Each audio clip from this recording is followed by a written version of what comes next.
Okay, you ready, Myke? I'm going to hold you to the honor system right now. Are you ready? Yes. Rock, paper, scissors, and shoot. What'd you do? Scissors. Rock. This happened to me when I played against you, when you told me, oh, I'm going to go rock. But my problem was I'd already made my mind up before you said that. And so I was like, I basically fell into the Monty Hall problem with you accidentally, which wasn't the point of the video. It's like, you can change it. I was like, never will change it. And then I faked it and then got to the second one, knocked out again because I chose scissors again. So I only legit got to the second one. That's as far as I got legit. And then I gave up and just clicked through everything.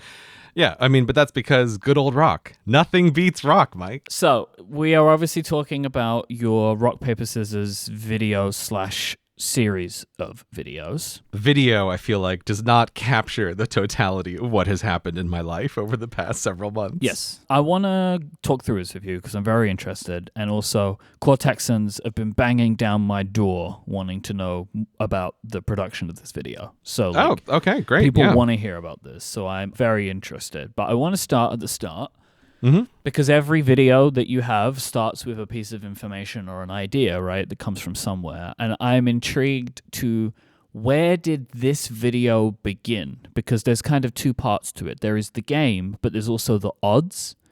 And so where did the rock, paper, scissors video, like how did it first find its way into your like, oh, I might look at this? Like, what was it that triggered it? I'm not quite sure what you mean by there's the game and there's the odds. Well, there's the game of rock, paper, scissors, right? Like, just as a thing. Okay, but then there are also the 1 in a million, because you didn't need to do the 1 in a million. Right, okay, for this to be a thing, right? Like, that's kind of like the two things going on in this video. Of like, you could have just played rock, paper, scissors against the internet, right? And it could have been like a choose your own adventure thing, which it was, but there was also this other through line of, can you get to 1 in a million, which is like a specific thing that you kind of decided. Yeah, well, I mean, there's also another thing, which is just talking about the game in itself, like the concept of rock, paper, scissors, which I didn't do at all. Exactly, that's what I mean. And I wondered, like, did it start with, I want to make a video about rock, paper, scissors, and then it's like, oh, actually, I can make a video playing it. We'll get into the details. This was an insanely enormous project. I think by very many metrics, this is the hardest thing that I have yet made.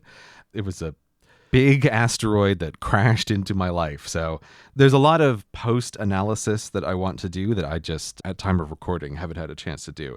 And one of those is doing some Evernote archaeology to try to figure out when is the earliest documentation that I have for starting this video.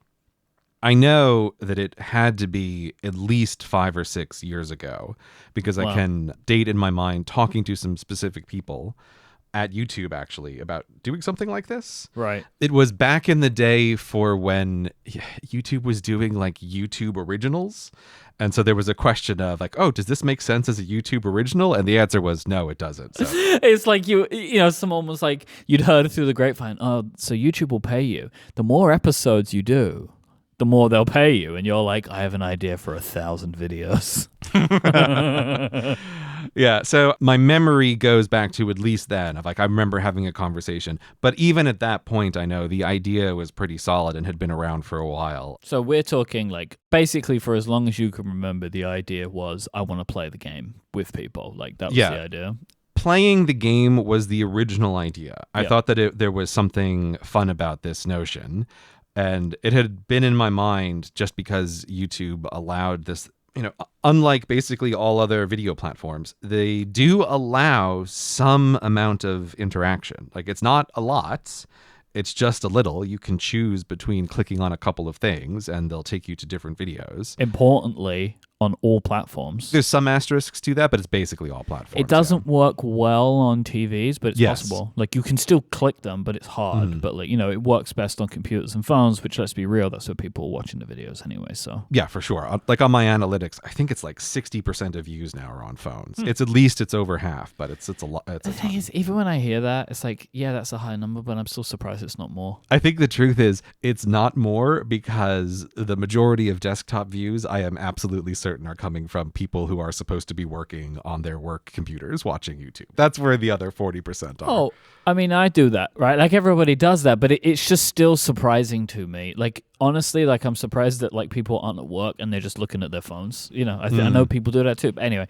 it's just, that's always a surprise to me. It's like, oh, 60% is a lot, but I'm also like, yeah, but why is it not 80? I think actually the big surprise for me in the last 2 years is the very clear upward trend of views on TV. I think last time I looked, it's like 10% now. And it used to be under 1%. Like it used to not even show up in the analytics. But it's like YouTube is slowly gaining ground on TV. That is much higher than I expected. That's wild. Yeah, it's also very noticeable that it's on the weekend. Okay. Something about YouTube over the years has, for some portion of the population, become this is what I watch on the weekend, along with Netflix and whatever. I was going to say, I feel like Netflix is the reason this has happened in a weird way. Yeah, it has to be. Right, which is just like trained people to be choosing videos using their smart TV. And so now YouTube is just like shoehorned into that because people are already there. Like, because people want Netflix on their TV, they have some kind of smart TV or some kind of thing that makes their TV smart. So then they also just watch YouTube there as well. That's fascinating. I would never have expected 10%. Yeah, I wouldn't have guessed it either. I wouldn't have even noticed if a friend hadn't pointed it out to me. I'm like, go check out your TV view stats over the last few years. It's like, oh yeah, it's like total upward trend, like surprising.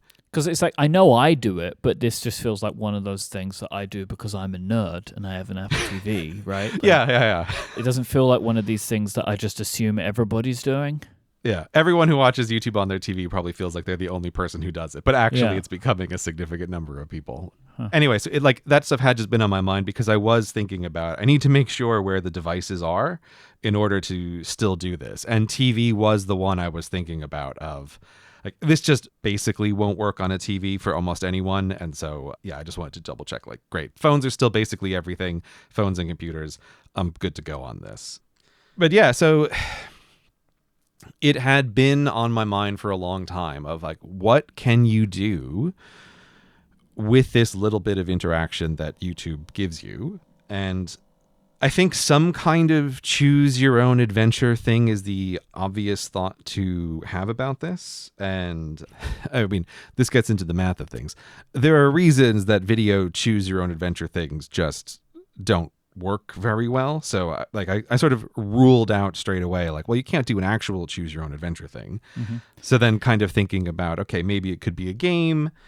What options are possibilities? And then very quickly it just narrows down to like rock, paper, scissors is the only thing I ever really considered in a serious way as like, what could you do with this interactivity? It's maybe the most interesting thing that you could simply manage. Yeah.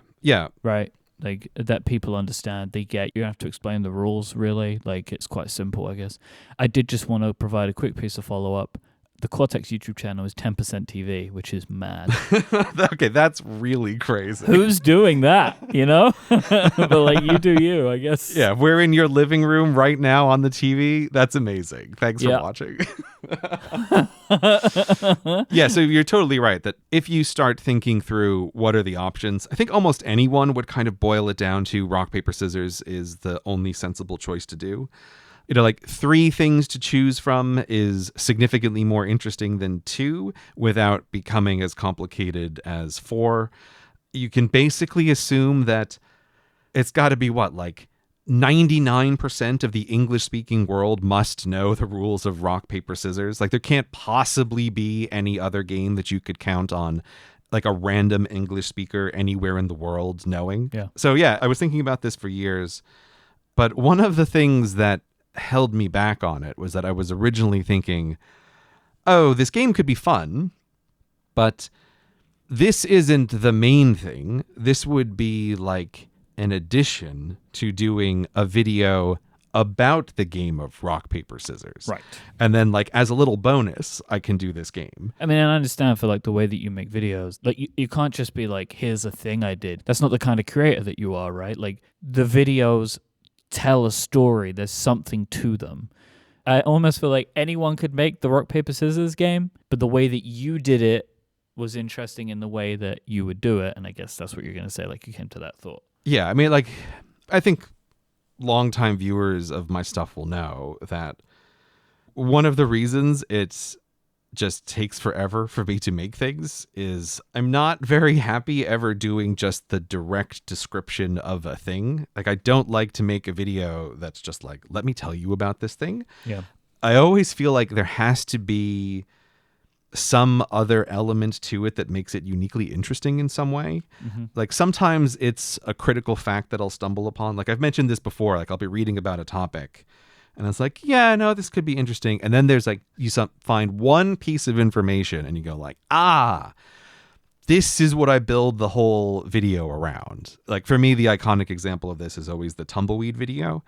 It's like, the fact that tumbleweed are originally from Russia is like, oh, now it's a video. Yeah. Right. Yeah. This is interesting. Like, all of the framing can be built around this concept. But just a video about tumbleweed talking about what they are, it's like, I just think that's kind of boring most of the time. So I'm always like looking for the other thing. And so for years and years, I didn't make a lot of progress on this rock, paper, scissors thing because I was always kind of focused on, well, I need to make an interesting video about the game of rock, paper, scissors. And I never really found what's the interesting thing about this that's more than just talking about the history. Again, there's plenty of videos out there that will like basically give you like an entertaining Wikipedia level summary of the history of rock, paper, scissors. And like, that's fine. Yeah. But I was always trying to find like, but what's the additional thing? What kind of makes this interesting? The closest I ever got was just how rock, paper, scissors is related to the Pokemon system. Yeah, man. It's kind of interesting, but the problem for me is I just never really got that into Pokemon. So I'm the wrong person to try to do this. System's totally broken now, but yes, originally it was very much like that. Now there's too many types is the problem. And so it isn't as simple as it used to be. That was like the original idea of this was like, how far can you push rock, paper, scissors before it breaks? And it's like, it works reasonably well with 5. Like, there's a bunch of different interesting variations of rock, paper, scissors that have 5 different moves. What are the other implements? Here's the thing. I was about to try to say them off the top of my head. And if I just said them, it's like, I'm going to mix them up. I know in some of them it's like lizard. Lizard is one of the options. Yep, everyone knows lizards eat rocks. Yep, okay. Okay, so the most popular variant is rock, paper, scissors, Spock, lizard. Oh. And you add in this additional one, and you can get a sensible 5 different versions of this. Now, that one's been popularized by, I think, the Big Bang Theory. Like, there's the actual, like, foundational version of it is rock, paper, scissors, water, fire. Some of these get into strange things where the throws are not equal. So it's not like there's a 1/3 chance. Some of it breaks down where it's like you have a 1/9 chance of winning throwing one thing, and it kind of adds an interesting strategic element where they're not perfectly equal. Anyway, what I am telling you right now is part of the problem of like, why did this never happen? Because the moment you start talking about, there's versions where there are 5, but then you have to explain some of these versions that are 5 don't have even math. Yeah. At this point already, it's like, okay, you're just going to lose people. And why are you even telling them this? Like, what purpose is this trying to serve? It's not complicated enough to be interesting in and of itself. Yep. You know, like with a lot of my videos, the fact that it's complicated can be interesting where there's just like a deluge of stuff. Like all the airport codes, right? It's like the very fact that the video, like you're 10 minutes into the video and it's like, oh, by the way, we've only spoken about 1/10 of the number of codes that exist. That's the interesting thing in the video. The complication of those videos, and I also actually feel the same for the highway ones, which is like the information, you don't need it. Like, what is making this complicated is all the numbers. You don't need to remember any of these to understand what's going on here. And that's what makes it interesting, where if like you were doing this video about rock, paper, scissors, the numbers actually matter for understanding. It's the rules. It's the rules of the game, like how the game is played. And so like if they don't make sense to you, then you're not going to be able to retain the information to carry on with the video, I guess. Yeah. And then like the Pokemon thing is also like, why was this always a problem? It's like, oh, I kind of thought the Pokemon system is interesting. It's basically even rock, paper, scissors, but you just keep increasing the number of Pokemon of like bug type wins against ghost type or whatever. I don't know. There are some that are easy to remember and some that aren't. Like, but yes. What's your favorite type of Pokemon? I'll say grass because I'm a Bulbasaur guy. You're a Bulbasaur guy? Okay, what does grass defeat? Grass defeats water. Okay, what defeats grass? Fire. Okay, the fire defeats grass makes sense, but Yeah. grass defeating water doesn't quite make sense. I feel like they only made that decision because they have the three that begin, right? So like you have a fire type, a water type, and a grass type. And so like fire and water were easy. And fire and grass also easy, but then you need the middle piece. And so then like grass does the thing that kind of doesn't make sense. But by the end of it, you've got the three.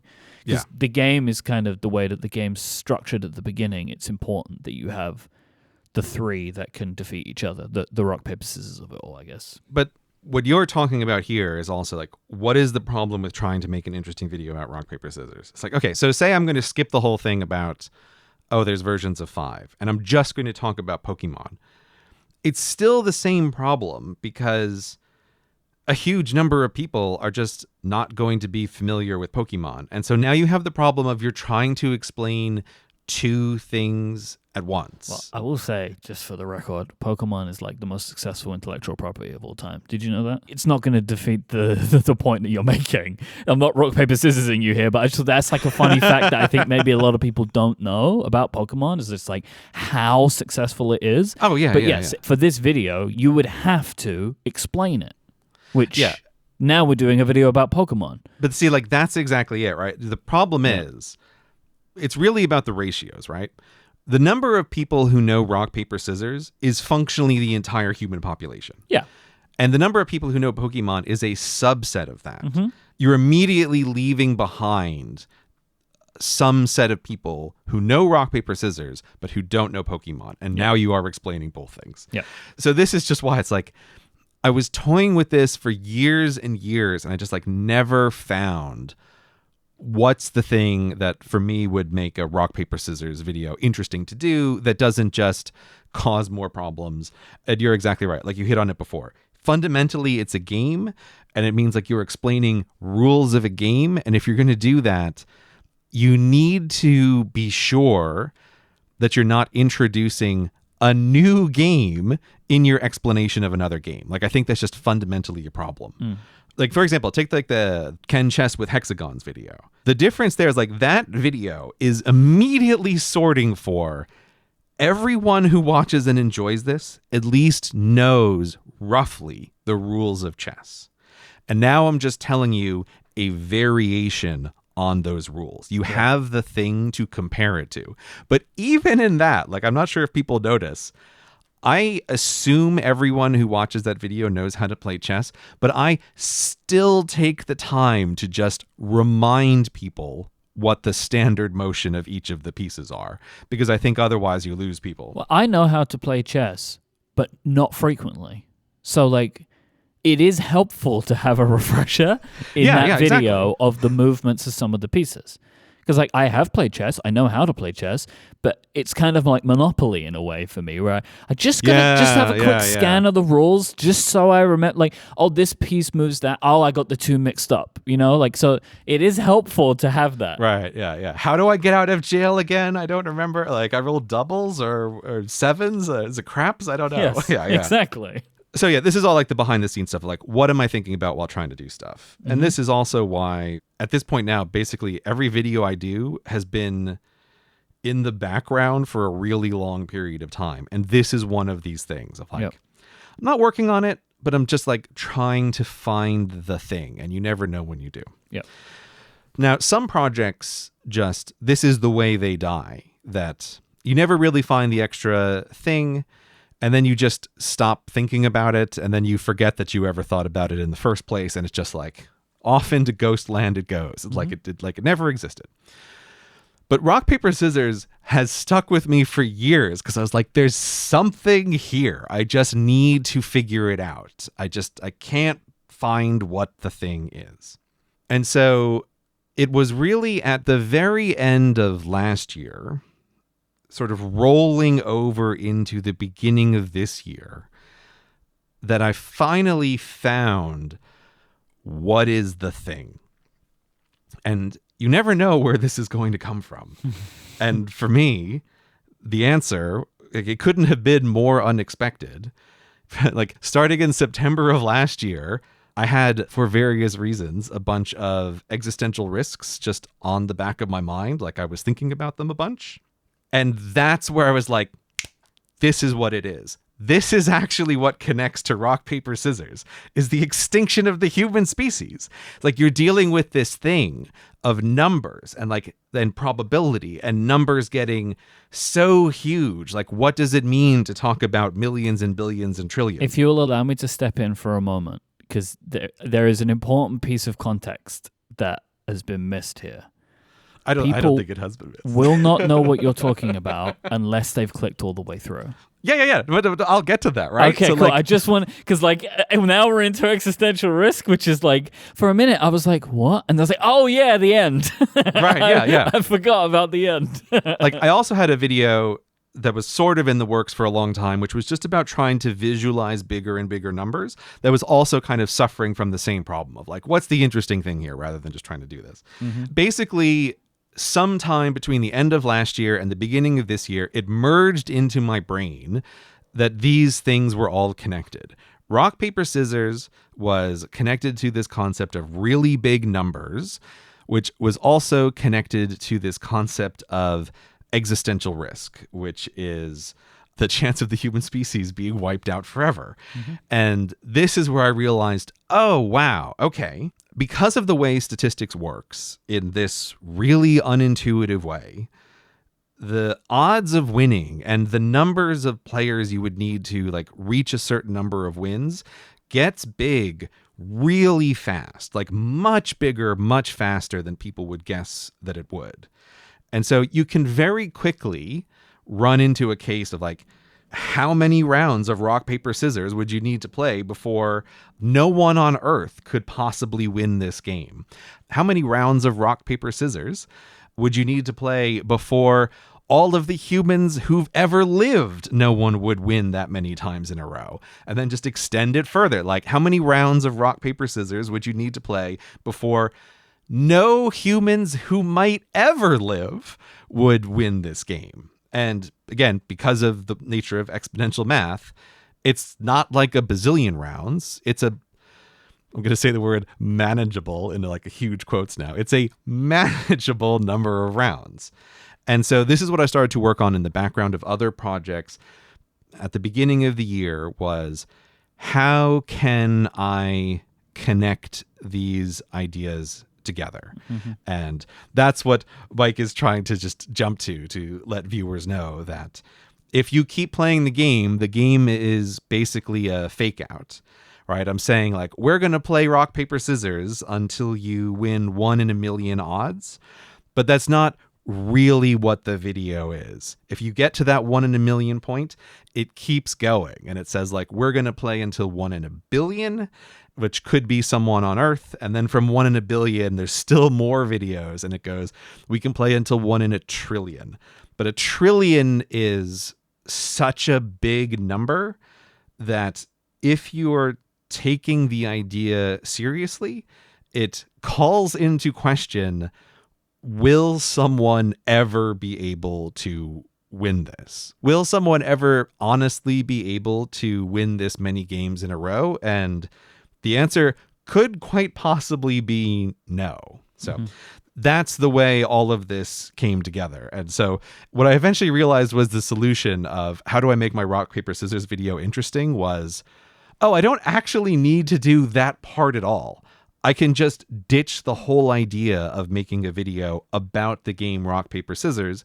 I can just do the game itself, because I've found a way to put what I think is the interesting extra part hidden inside of this as a surprise to the really dedicated viewers. So, like, realistically, it's about odds.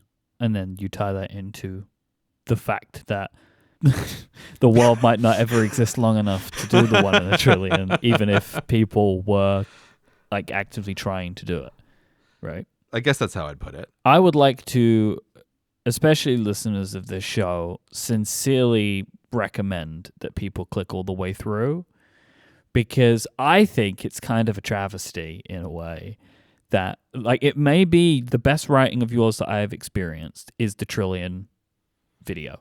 Oh, wow. Thank you. I clicked all the way through and I will say, quite surprised by it. Like, it was very good, very emotional, and beautiful. So I just think people should watch it because it's worth it. And plus, I would say it's fun. I would do it anyway, but like I did it for my work where I just clicking win and I went through the whole thing and like just wanted to see where it was going.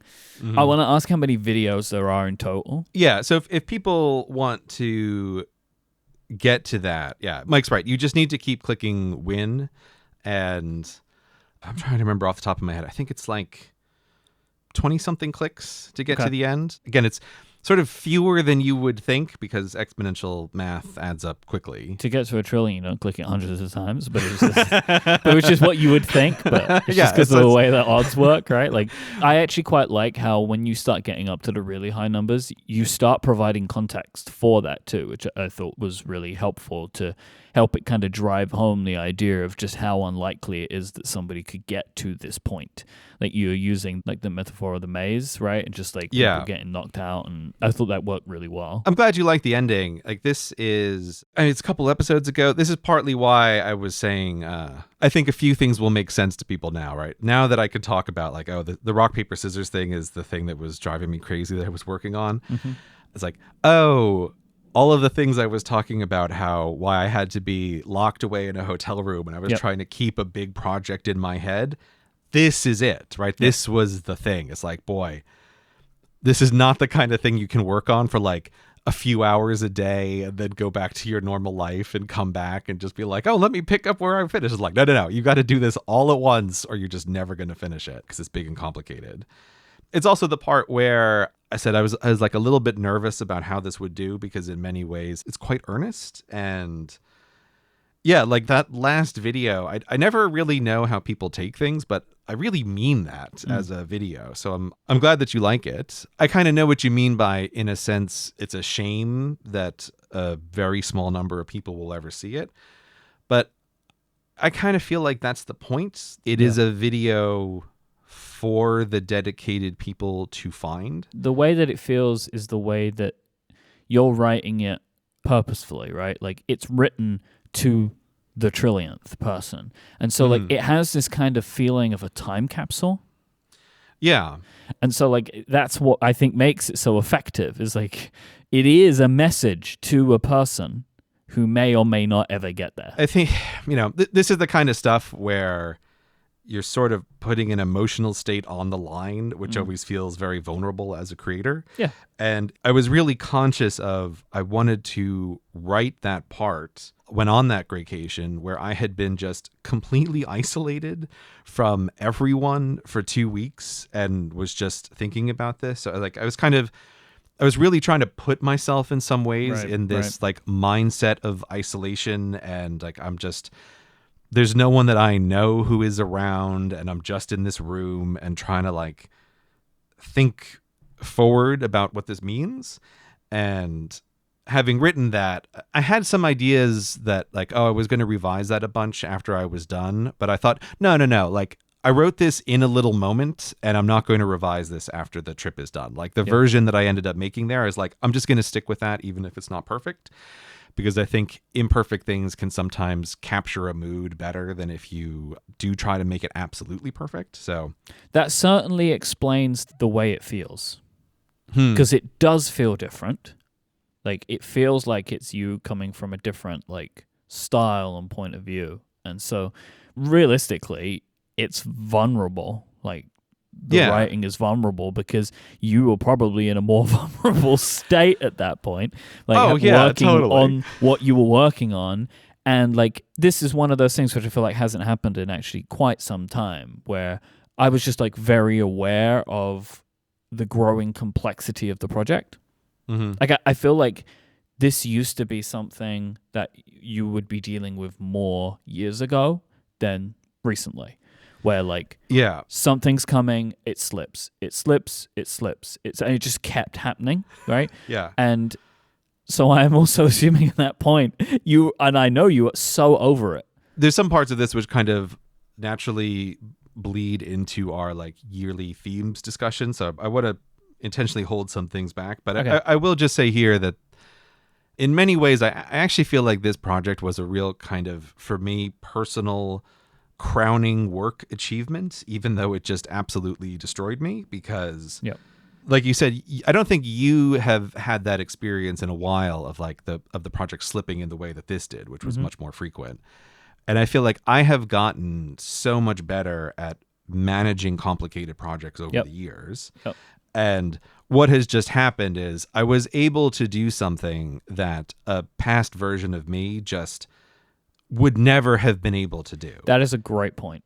Yeah. You of 2 years ago even, you wouldn't have been able to do this. There's just no way. You wouldn't have been able to get it done. It's too much. It's nice in careers to be able to have moments that you can point to and be like, oh, look, I've like objectively developed in some way in my work. And I think the rock, paper, scissors one is that for sure. Personal growth.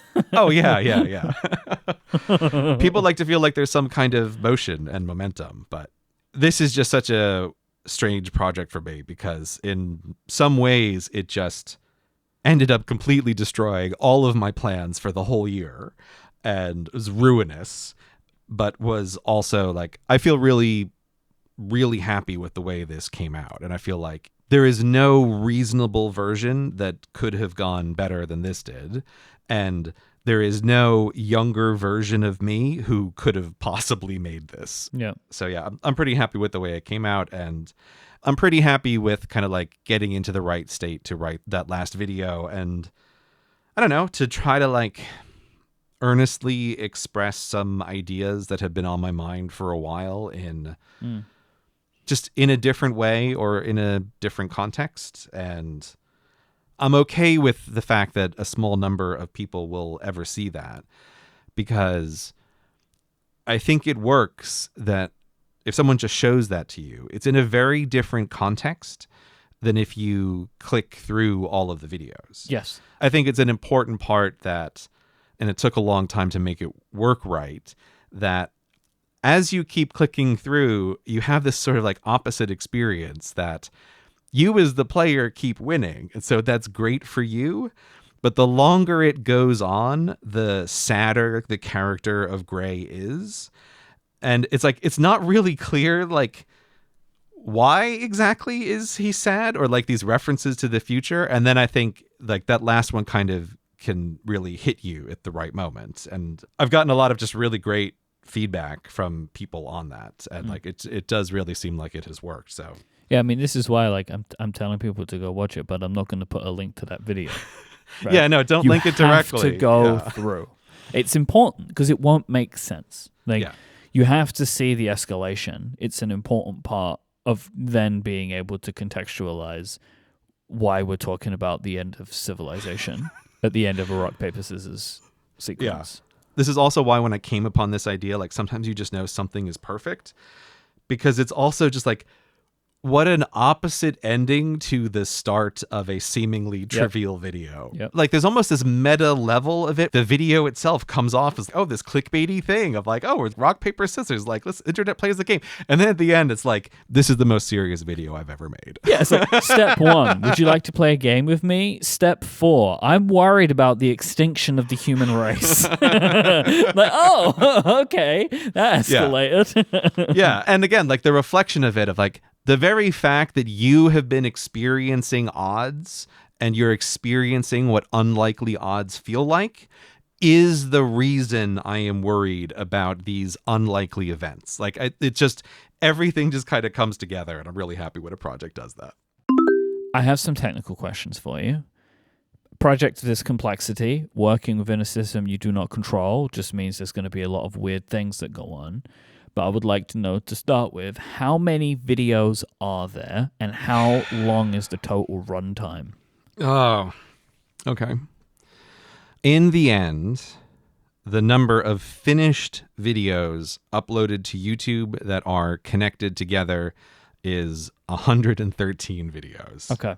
I phrase it like that because there were many more videos uploaded to YouTube, but things don't always work out. Like you have to re-upload things. There's glitches. Mm-hmm. The original version was probably going to be closer to 120, but at the very last minute, I was like, a couple of these I just have to cut out because I just can't. Like I have to get this thing finished. Yep.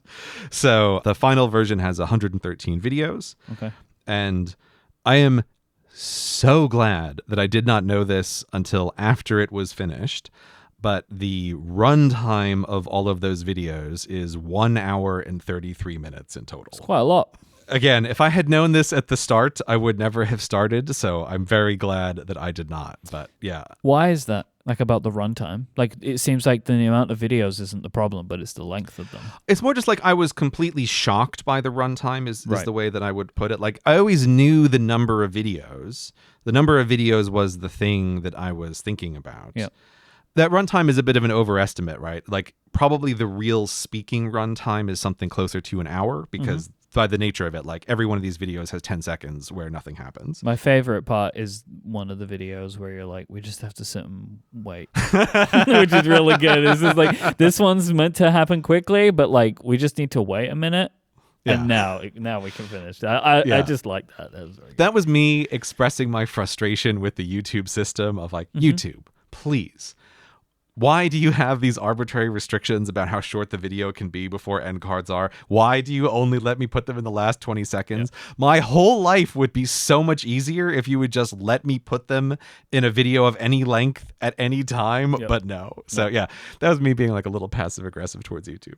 I mean, at the point where you put the YouTube robot thing that you've created in there, I'm not sure if it was passive anymore. You're like explicitly calling them out, but YouTube, we've got like a complicated relationship. I love that you allowed this whole thing to exist in the first place, but also it's incredibly frustrating to work through your system. Was it one script in the end that you were working from?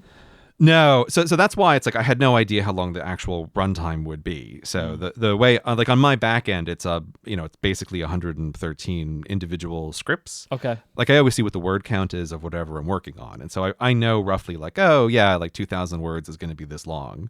But I just in the process of making it had never seen it. And so it wasn't until someone, when I was doing the director's commentary, someone pointed out that I could like select all the files in Final Cut and see the total runtime. And yeah, it was just genuinely shocking. But it was also kind of relieving in a way because it made me feel less like, how did I get so overwhelmed with this? And it's like, oh, the answer is you uploaded like 3 years worth of stuff. Like that's how this got so overwhelming. Whereas when they were the individual videos, I think in my head, I could kind of round all of them down to 0 in some sense. It's like, oh, none of these videos individually is any kind of big deal.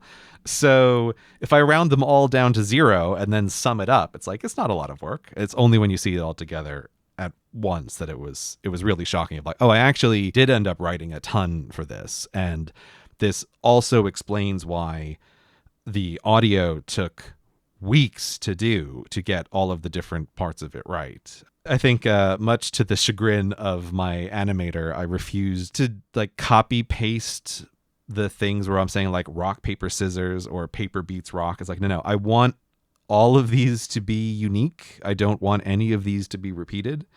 There's one little section, like depending on which path you take through the maze, where I've copy and pasted a description of what has happened because the same thing has happened in each place. But even on those videos, they're not exactly the same because I wanted it to sound different when I say like rock beats paper or, whatever thing I'm saying at the end.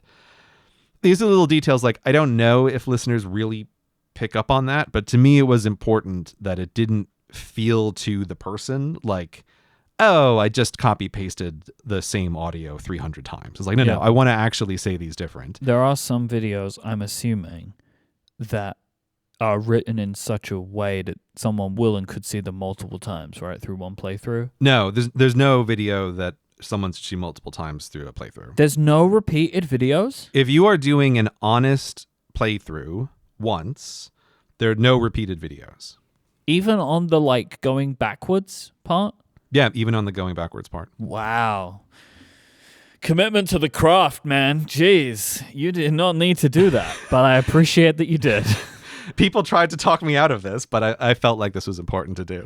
Yeah, I'm all in on the idea of making it as artsy project as you can possibly make it. Like, if anyone, I'm going to be all in on that.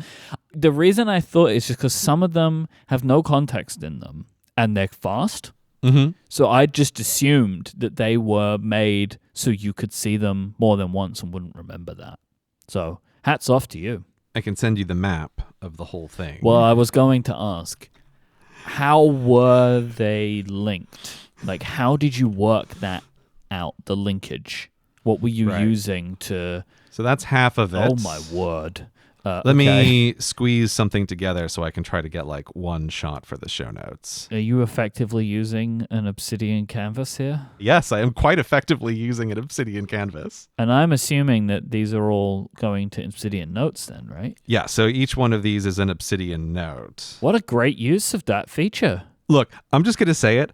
I think this is the biggest public project that has ever been done with Obsidian. Like, it just has to be.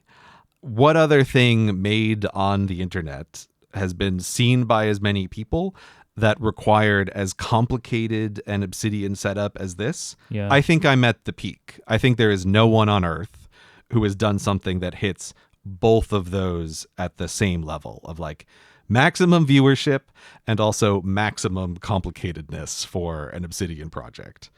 So yes, what I have sent Myke is some images of how did I put this project together? How did I keep everything straight? And what I did is in Obsidian, there's a feature called Canvas. Basically, you can take any of your individual notes in Obsidian and drop them onto the canvas where they just become a little box, and you can connect them with lines to other boxes. And this is how I built up the map for how should the game work. So listeners, you will just have to pause your podcast player and take a look at the show notes to have any concept of what I'm talking about here. Yeah. But in the image that you're going to look at, each little square represents one of the videos. In the screenshots where I've zoomed in close enough so you can see the individual squares, you can see that the script for each video exists in one of those squares. So I can kind of get an overview of like at least the starting part of each script that I'm working with.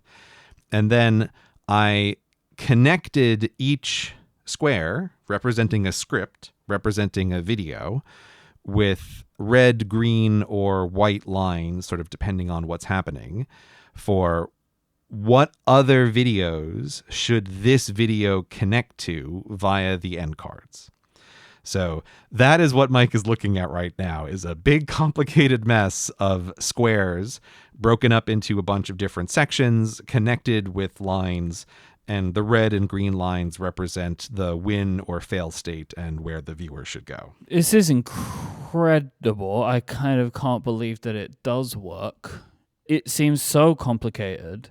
But like, did this allow you to effectively plan out how they were going to be linked when uploaded? Yes. It didn't start out this complicated, right? Even when I say like, oh, I got the idea of what I want to do. I'm going to have this rock, paper, scissors game that's going to end with the possible extinction of the human race. Great. Very simple. It's like one line. It's going to be 20 games, just a straight thing, and we're done. And so I was thinking like, okay, I need to just have some way to look at this. I don't want to write this all out in a single script. I do want to take advantage of like breaking things down into individual notes because it's nicer to work with stuff that way. And so like, let me just throw this on a canvas and start to think about it because I need a little bit of like what happens when the person loses kind of stuff. So I started to think about it. But then the moment I started drawing this out, it made much clearer where there were problems in the potential flow of how players would travel around. It also made it much more obvious where things just weren't going to be fun. And so you're looking at the end result of trying to solve a bunch of problems. One of those problems is, well, if I'm playing rock, paper, scissors, people are going to lose. Like basically the definition of this game is every honest player will lose eventually.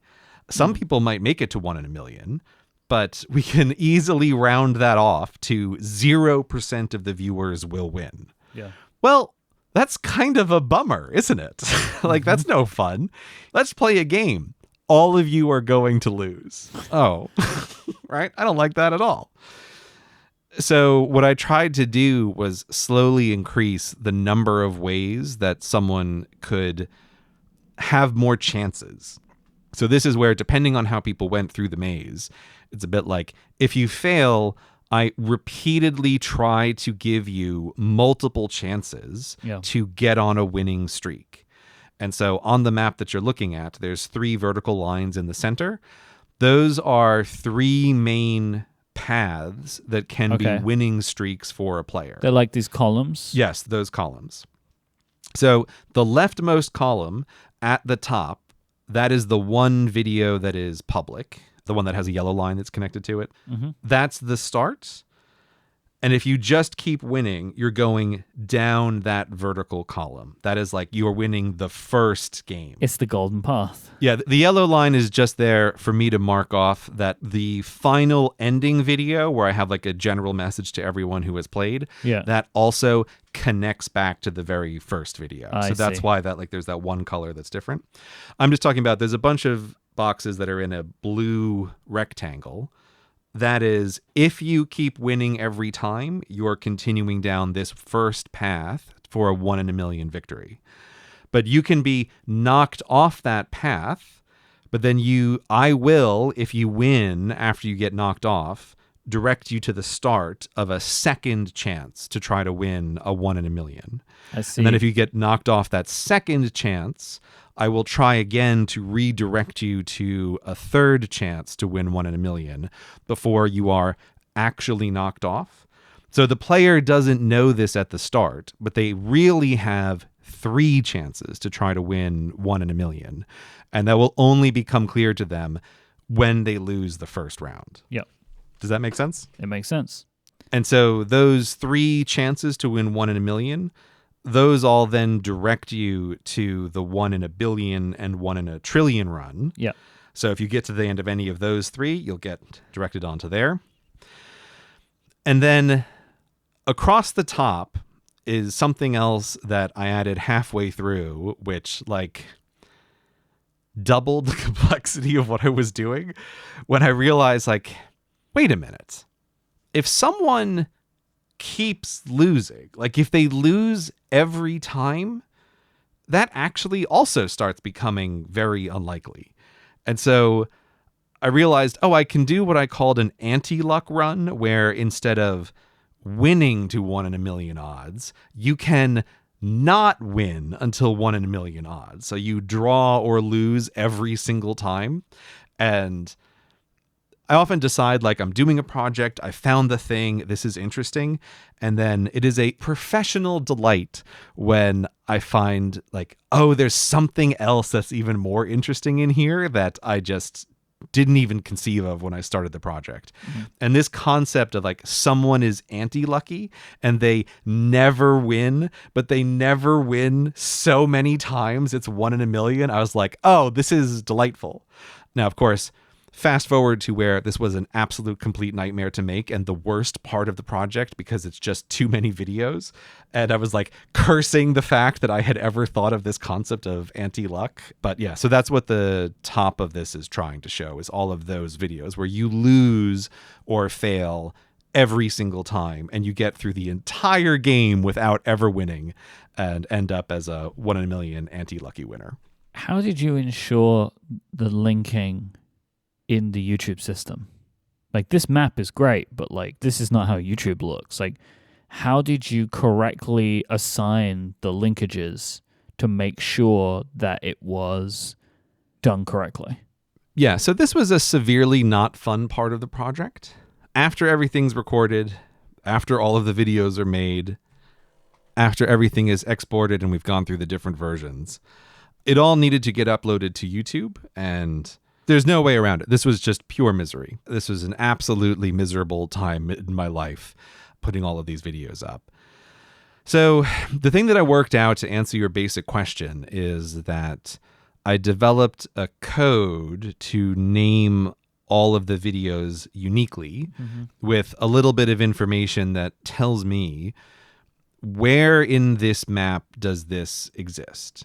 So again, on those screenshots, you can see that the videos all have names like R1H03W. And so that means to me, it's like Run 1. This is the first game where you could win 1 in a million. It's Hand 3. And then W means this is the video for the win state. So it's like, oh, R1H3L is like round 1, hand 3, but the losing state. So all the videos had unique names. I duplicated all of those names in Final Cut so that when I exported these videos, the file name would be the same unique name as the script. I uploaded them to YouTube. We will shortcut the unbelievable amount of work it took to just even get them uploaded to YouTube. But once they were there, I could then use the naming system to be able to find which 2 end cards need to match up with this video. So that's how that worked. And if someone is clicking through on the videos now, those file names are still in the descriptions of all of the videos as just a way for me to have a record of which script was this? Which video was this? Because when I was done, I didn't want them to have these titles because I think it would just be distracting to people and they would be trying to guess. So I went back and then renamed all of them just with a red or a orange emoji for the win state or the losing state. On the YouTube backend, I now have pages and pages of videos that have no names. They just have red and orange dots on the YouTube backend. So that's how it worked. The answer is a unique code for each script. Use that to refer to the map to put the end cards correctly so that each video is linked to where I have it in this map in Obsidian. Are your analytics ruined forever? I guess it also, separate question, because I saw a lot of people talking about this. How do you feel like the algorithm feels about you? Oh, the algorithm obviously does not like this video. Okay. It's another reason why this project was just a lot of work. It was also kind of crushing to work on because I was just constantly worried about this is not what the algorithm wants. The YouTube algorithm does not want the thing where a YouTube channel that uploads 4 to 6 videos in a year suddenly uploads more than 100, all of which are unlisted except for one extremely short video at the beginning. None of this is going to fit into whatever machine learning system has been devised to figure out what is happening here. It was just interesting to see, but YouTube provides you with all of this information about impressions. And I could see just straight away, and I can still see it, that YouTube is just not interested in showing this video to people. It's so clear. The impressions data is the worst thing in a very long time that I have uploaded. And I can't say that I'm surprised by that. It does create this really weird phenomenon, though, where, again, people will ask, why am I so happy with this video? And one of the reasons is the amount of positive feedback I have gotten from people is just incredible. It's an order of magnitude more positive feedback than any project in a long time I can think of. Right. Because people who like this love this. Mm-hmm. But I also know that there's a huge number of people who bounce off of this just immediately. So I do just want to signpost here, my feeling is not even, oh, the algorithm should have promoted this more. I think that there's very many ways in which the algorithm may be totally correct in not showing this to more people, because just like the hexagon chess video, that was a video where I knew, talking to people, oh, people either love this or they just don't care at all. And the rock, paper, scissors one, I could tell it was the same thing. They would either have a very strong positive reaction, oh, wow, that sounds really interesting. Or I would get a reaction that was a bit so what? Why am I playing a game of rock, paper, scissors against you on the computer? You're not even here. What are we even talking about? So to answer the question, the analytics exist in this amazing place. They are, in some sense, the worst a video has done in a long time. And it's also kind of the best a video has done because, roughly speaking, every view on average that is generated on the first video translates to about 10 views in total from people clicking through.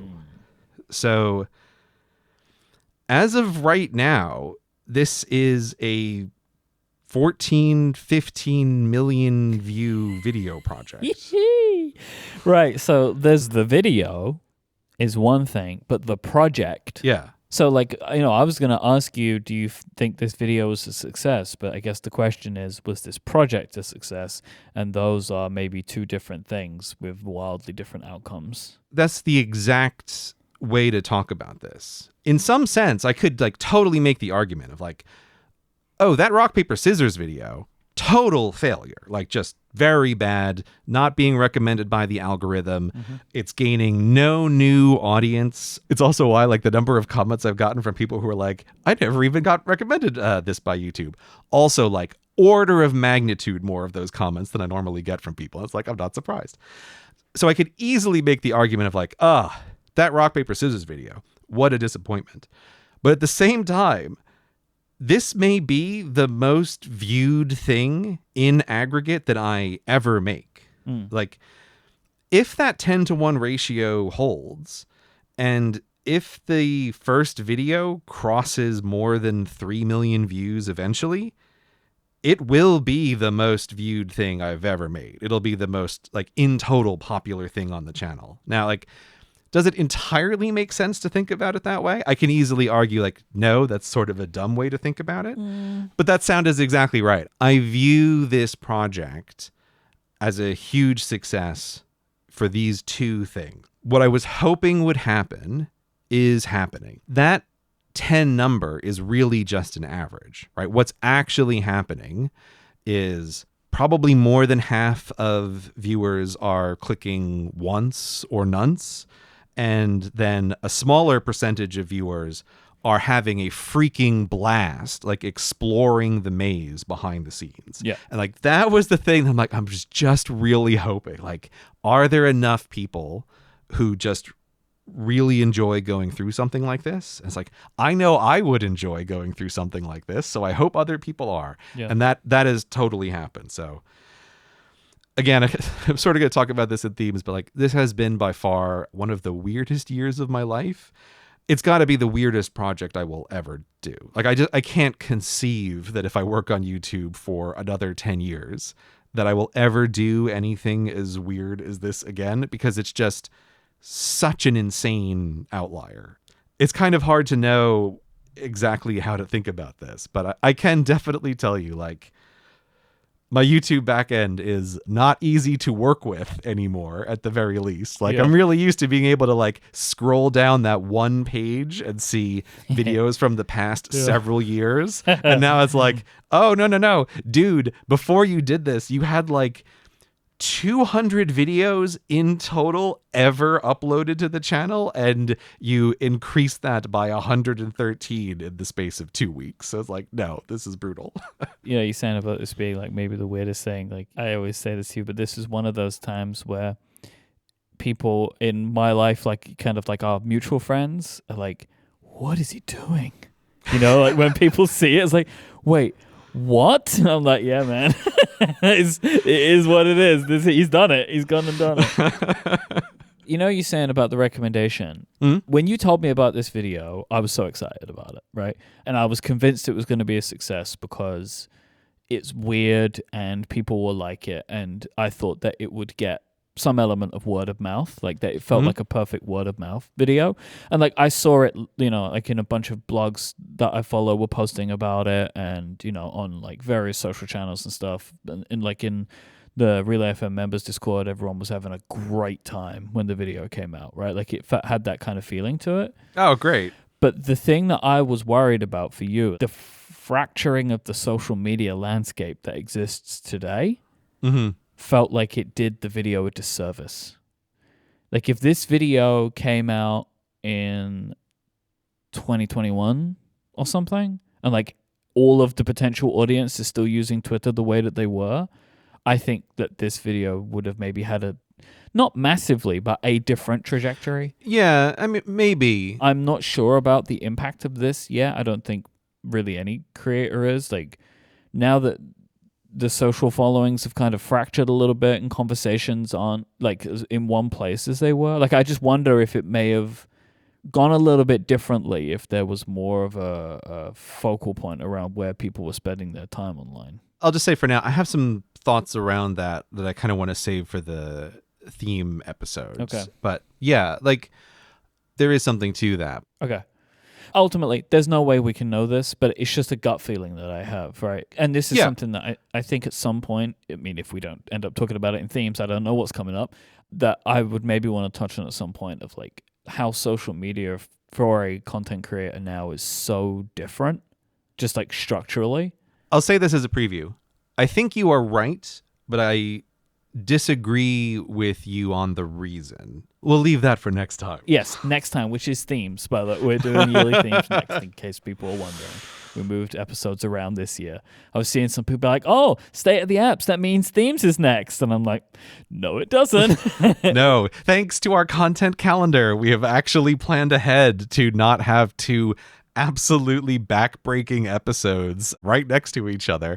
We have instead, Gray talks about his completely life-destroying project in the middle of the two biggest episodes of Cortex. But isn't that better though? Because like we were really brushing up against the start of State of the Apps when you were finishing this. Yeah. No. Which was like a worry. Like we had to keep moving it. And I'm like, oh, it is the most listened to episode of the year. And it takes maybe the most preparation. I feel like I am just constantly causing Myke stress and problems in a bunch of different ways. This is one of them, but this was also like, I think you could sense that there was something different from me, because as I was trying to close down this project, just like when I was creating the map while I was on the Graycation, it's like I had to keep all of this in my head. The moment I started putting this stuff up on YouTube, I was extremely aware of, I cannot stop.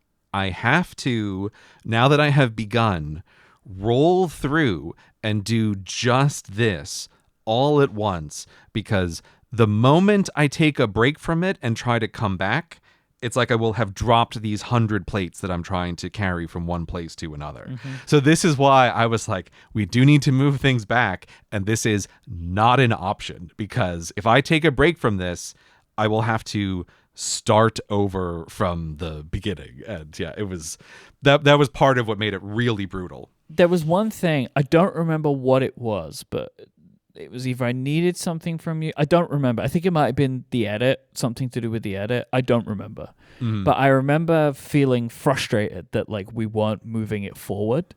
Mm-hmm. And there was a moment where I was like, I know this feeling. I have not had this feeling for a really long time. Yeah.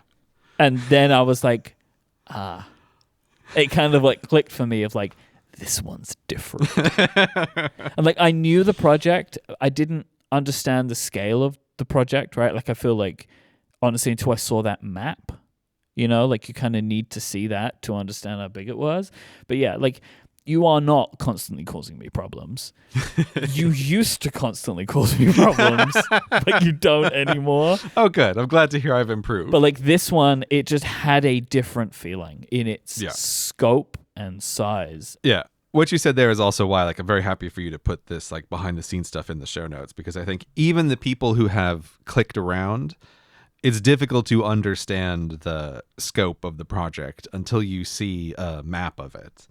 Also, one of the other things that was just absolutely delightful from my perspective and was a real confirmation of how people were really just loving it is the number of people who made their own versions of this map was just crazy high. The number of people I saw either manually trying to draw it out, right? People who were making maps of like, where does this click over here? There were so many different versions of that. My absolute favorite one was someone who just took a ton of pieces of paper and by hand with pencil tried to draw out the entire thing. Oh my God, they did the Always Sunny meme. Yeah. They were that person. again, whenever you make anything and you put it on the internet, you're always kind of vulnerable to this, like, how are people going to react? And this one in particular, I was really hoping, like, I just want some portion of the audience to absolutely love it.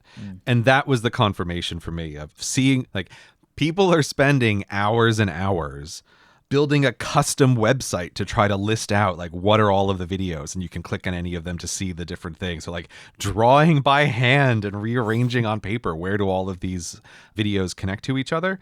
That to me was just the ultimate confirmation of people just love this.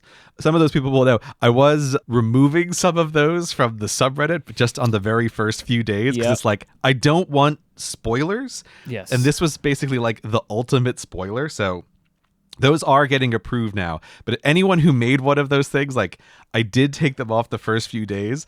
And I was trying to send messages to people like, hey, I totally love that you did this. I just want to try to keep spoilers off for a little bit. I've got to assume people understand that. Everyone was on board with that. Like, I did just feel kind of bad because it's like, oh, this is such an outpouring of enthusiasm. Yeah. But also, like, you know, again, like, I'm trying to give people a certain kind of feeling with this. And the fun is the exploration. And so if you just see the map, it kind of pops that fun instantly. Yes, because you shouldn't know.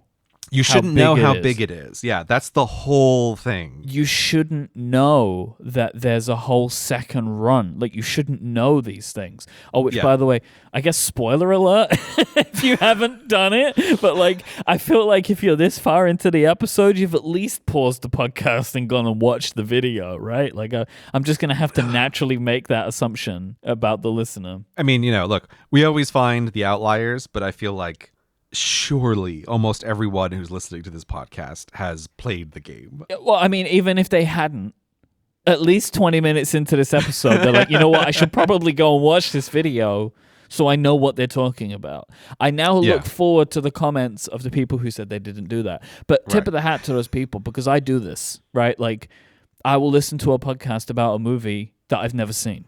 You know, I do it. So, like, we all do it. Yeah. No, everybody does this kind of thing. I want to talk about audience, right? Because I assume that there's a bunch of things going on here too. So obviously spoilers, you wanted to try and avoid those as much as possible. Did you do any, like, pruning of the comments? I actually didn't need to do as much of that as I thought. Like, there was... You'd locked them to start, right? I think was the... Yeah. Which was the right call, I think. I don't think this really affected people, but I was so annoyed because there used to be an option on YouTube to hide the view count of a video.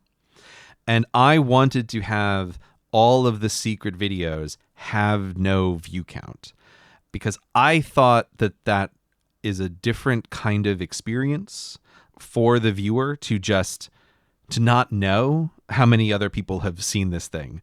And it's like, that used to be a thing you could do. I don't know when they took it away, but I think in my head, I always thought it was there because I knew there's the option to close the comments. And what's also now, like, basically ridiculous is the option to hide the like number, which is like, what an appendix of an option now that they've gotten rid of the dislike button. #never forget. Like, I can't conceive of why anyone would want to do that. It's like, I want to keep the views, but I gotta hide the likes. I don't want people to think that anyone liked this video. It's totally bizarre. But I think because I saw those two options there, and because the hide the like is incredibly dumb now, like, I was photoshopping in the hide view count option, which used to be there, but they got rid of it. And I only discovered that I'd done a bunch of tests to make sure all of this could work beforehand, but I hadn't tested hide the view count. I mean, look, this is one of these things where it is probably best that I didn't discover that during the testing phase, because I actually would have rewritten a bunch of the videos knowing that was the case and instantly doubled the workload. So I didn't realize until everything was exporting. I was so frustrated at that point in time, but it was like, whatever, I just have to deal with this. Because I guess what you're saying is if you would have known that, you would have maybe written things in the idea of knowing that people know that there are people that are actually doing the run through who are not being honest, which is obvious, but... Yes, exactly. Like, I would have written it in a way that sort of acknowledges what's happening with the view count, but whatever. Like, it's...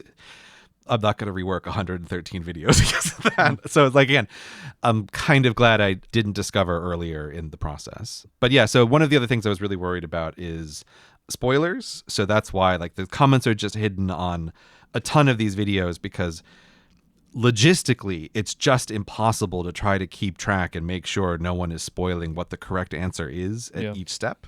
So it's like there's comments on the first video, and then there's comments on all of the endings except for one. I did turn off comments on that final video where I talk about the end of the human race. And I know that people are frustrated with that, because people are like, oh, like I got to the end. Like I want to leave a comment. I want to talk about it. But this is me being the RD creator, right? It's like, no, I want to force you to just sit with that thought for a little bit and have nowhere to express it. This again is kind of the thing. I think when people watch something, there's a way they can pop their own bubble of thought by just immediately reading the comments and then leaving a comment themselves. It's like, no. Just for that final ending, the important video, I've turned off the comments because I want you to just have to think what you think about that without being able to just read everybody's take on existential threats and humanity. So so there's comments enabled in different spots. It's mostly like having comments for a big part of the run would have ruined it. I had to worry about spoilers. And also I think telling people now that like I was planning that no one would even know the view counts also explains why it's like I was going to have no comments, no views. I guess this is the only case, actually, I'm suddenly realizing, where I actually would have wanted to click the no likes button, because I would have wanted to hide that too. So you'd have no information. So yeah, in case people leave breadcrumbs, you know, that they've been here. I wish I could have hidden the views. God damn it, YouTube. You don't get to control it, right? They do whatever they want. Yeah, you got to work within the system. The system still let me make this crazy thing. Something that I saw in a bunch of places that was very confusing to me to why people were reacting this way was the question of, what do I do if I draw? When it was so obvious. Like, to me, like, this is maybe one of those things where, like, if it's obvious to you, you don't know why people don't understand it. Yeah, that's exactly what's happening. It was on the screen. You would show the hand movements. Win was this, and lose was the other two. And I guess in a perfect world, you'd have 3 end cards so you could have draw, right? But then that's probably good, because you would have done an extra branch of what if you draw for 1 in a million? You draw every round. So I am actually happy that they don't have 3 end cards, because it would have added even more work onto your plate. First, I mean, just conceptually playing a thing, it's sort of easier for the player to just have 2 options. But I was aware, and I did know, I am going to cause confusion with some number of people over this issue of the draw. It is also why I'm not surprised that the algorithm is just giving this video far fewer impressions than other videos, because I do expect that kind of confusion is something that like the algorithm can basically derive from the viewers of like what's happening here, right? Maybe people are just taking a longer time before they go on to the next video, or like whatever it is. But I fully expect that like the algorithm actually can pull out some kind of concept like user confusion at location. So I just knew that I was going to take a hit on, I can't give people 3 options. I'm going to need to compress it down to 2, and I'm going to take that hit. But mathematically, the reason why is because if you think about it for a second, the problem is with the statistics here, that if a player draws, well, in rock, paper, scissors, you go again and see then who wins or who loses. But you can draw a second time, right? Like, just like you said, you can keep drawing a bunch, and the answer to, if you are going to try to resolve the draw, how many videos do you need to do that?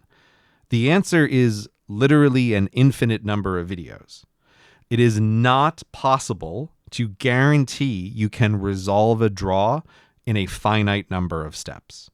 And so that's why it's like, Well, this isn't even a thing I get to make a decision about. It's literally impossible within the YouTube system of you can only link to pre-made videos to successfully resolve draws. So I just had to be like, okay, draws are going to count as losses.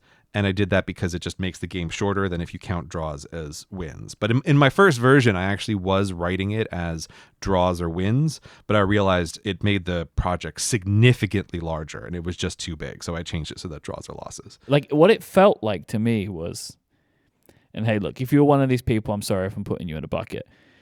It felt like to me, people were reacting to a thing before they'd paid attention to it. I mean, maybe. I have a lot of sympathy here for two reasons. One of which is just, in the video itself, I never explicitly say draws count as losses, right?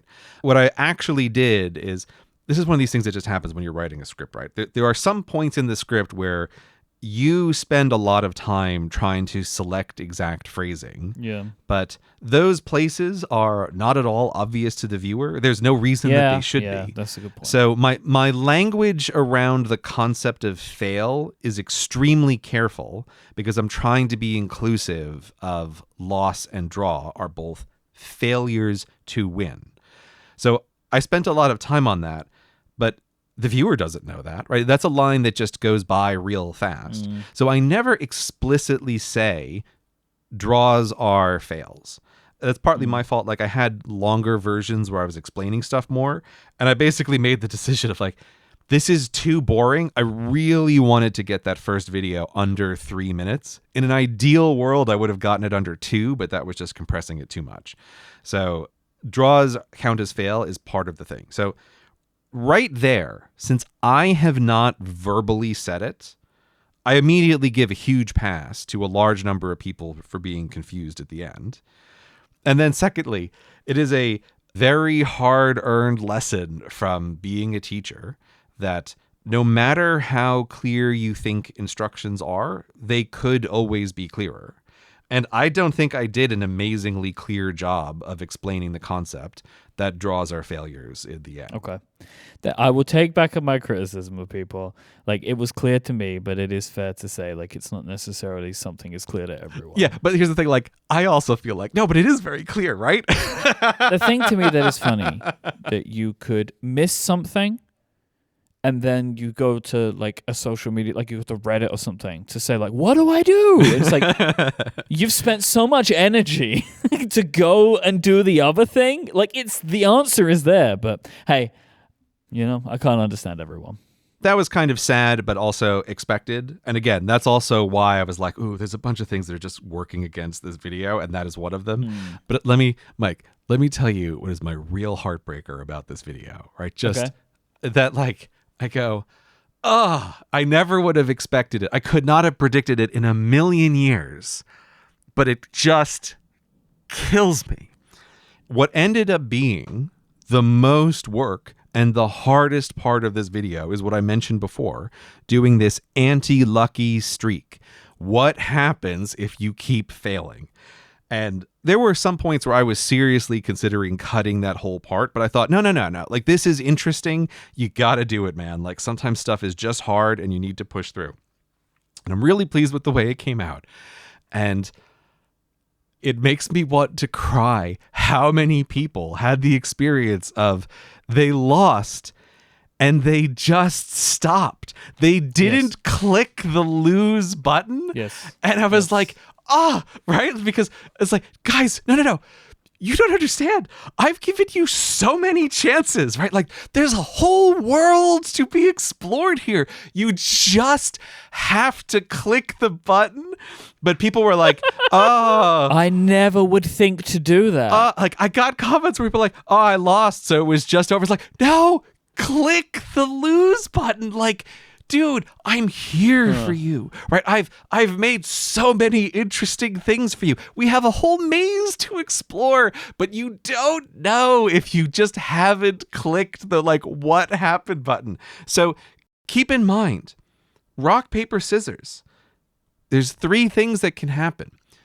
2/3 of the people who watch that first video should click the fail button. Yeah. And I'm I think maybe half of them just stopped because they thought the game was over and they had just lost. And that to me was the sound of my heart breaking into 1,000 pieces. But like, I guess this is one of those things where like... You just can't know. You just can't know. Well, no, but like people are so different. Because like to me, I'm like, I want to see what this video is. Because like I know there's another video there, right? And so like I'm just interested in like, what's he going to tell me? Yeah. You know? But I see the thinking. I would never have assumed it. But I see the thinking of, well, it's over. Right? But it's not over. There's so much more.